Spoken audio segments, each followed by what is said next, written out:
বাড়ির সমস্ত কাজ শেষ হওয়ার পর অতনু ঠিক করলো এবার মাকে ফিরিয়ে আনার সময় হয়েছে। এতদিনের পরিকল্পনা, পরিশ্রম সবই ছিল একটাই উদ্দেশ্যে, মায়ের পুরনো বাড়িটাকে আবার নতুন করে সাজানো। কিন্তু সেই কাজটা সহজ ছিল না, কারণ সবিতা দেবী ছিলেন খুবই আবেগপ্রবণ মানুষ। বাড়ির প্রতিটি ইঁট, প্রতিটি কোণে জড়িয়ে ছিল তার স্বামীর স্মৃতি। তাই বাড়ি মেরামতের কথা উঠলে তিনি রাজি হতেন না।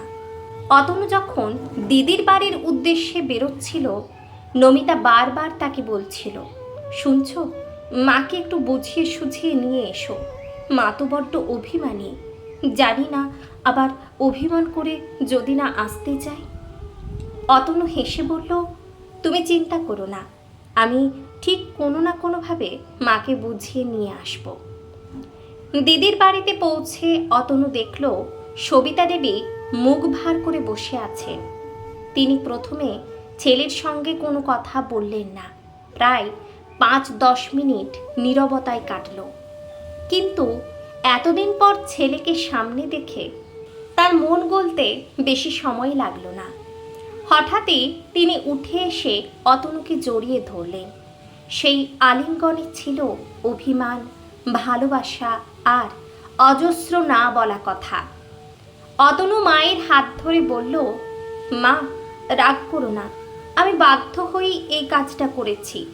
তোমাকে তো কোনোভাবেই বাড়ি রিপেয়ার করার জন্য রাজি করাতে পারছিলাম না, তাই আমি আর নমিতা মিলে একটা ছোট্ট নাটক করতে বাধ্য হয়েছিলাম। আর আমি জানতাম তুমি আমাদের উপর রাগ করে দিদির বাড়িতেই আসবে, কিন্তু বিশ্বাস করো, তোমার কিছুই বদলায়নি। তোমার ঘর যেমন ছিল তেমনই আছে, শুধু একটু সাজিয়ে গুছিয়ে দিয়েছি। তুমি চলো মা, সব কিছু তোমার জন্যই তো করেছি। ছেলের মুখে এমন আন্তরিক কথা শুনে সবিতা দেবীর মন নরম হয়ে গেল।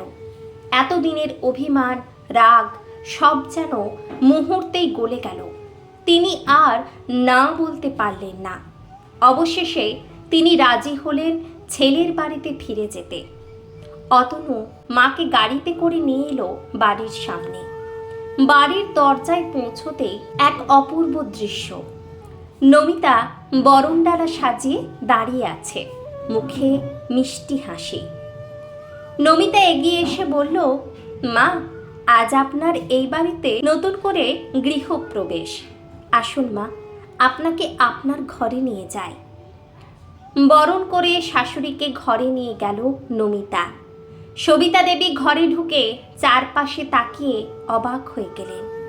বাড়িটা যেন নতুন করে প্রাণ পেয়েছে, কোথাও যেন কোনো ভাঙন নেই। পুরনো কাঠামো অটুট রেখে যত্ন করে সব কিছু মেরামত করা হয়েছে।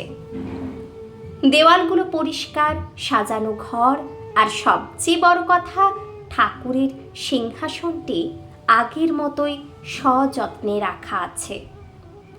নিজের ঘরে ঢুকে সবিতা দেবীর চোখ ভিজে উঠল।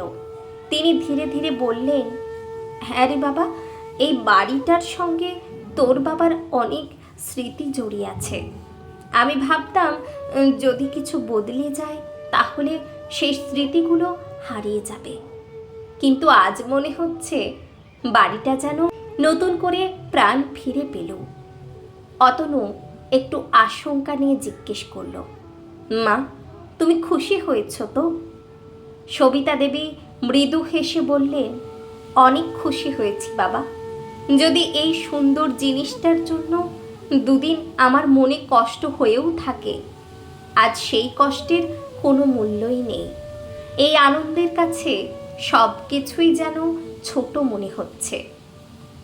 কিছুক্ষণ চুপ থেকে তিনি আবার বললেন, সেদিন রাগের মাথায় তোকে আর বৌমাকে অনেক কড়া কড়া কথা বলে ফেলেছিলাম, তোরা কিছু মনে করিস না বাবা। নমিতা সঙ্গে সঙ্গে এগিয়ে এসে মায়ের হাত ধরে বলল, না মা, মা যদি বকেও সন্তান কি সেটা মনে রাখে? আপনি তো আমাদেরই মা। সেই মুহূর্তে বাড়িটা ভরে উঠল এক অদ্ভুত উষ্ণতায়। অভিমান গলে গিয়ে জায়গা করে নিল ভালোবাসা, আর পুরনো স্মৃতির সঙ্গে মিশে গেল নতুন করে শুরু করার আনন্দ। এইভাবেই একটি বাড়ি শুধু ইট পাথরের নয়, হয়ে উঠল সম্পর্ক আর অনুভূতির এক সুন্দর আশ্রয়। কলম ও কণ্ঠে বর্ষা। ভুল বোঝাবুঝি গল্পটির দ্বিতীয় এবং অন্তিম পর্বটি আজকে পোস্ট করলাম।